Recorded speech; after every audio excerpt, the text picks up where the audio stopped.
والله في اقبال، في ناس بتقبل تاكل المبرد وفي ناس ما بتقبلش تاكل مبرد. اه.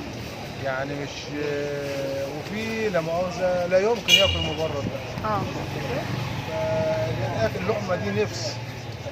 طيب قول لي الاشتراطات اللي بتعملوها ايه الصحيه علشان منع انتشار الامراض والحاجات دي، يعني المخلفات والحاجات دي بتعملوا بيها ايه؟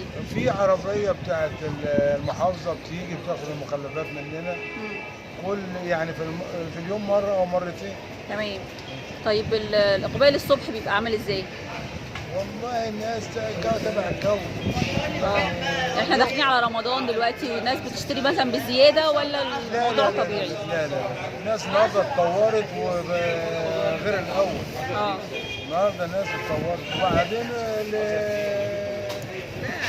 كل واحد طب ادينا نبذه كده عن الاسعار ايه؟ الاسعار زي ما هي، مفيش حاجه زادت. مفيش زياده فيها؟ لا لا، مفيش حاجه يعني زادت. كيلو الفراخ بكام مثلا البلدي؟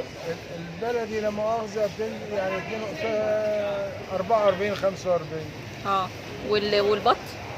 والبط 50 55. والارانب؟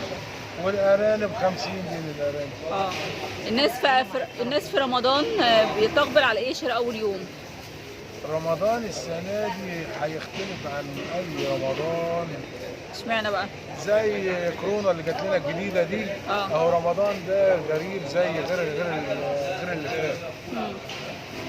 ربنا يعديه على خير بس.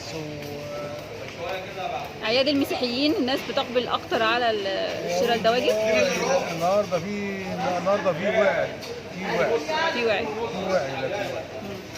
كل واحد النهارده على قده. يعني في اللي بيشتري وفي اللي ما يقدرش يشتري.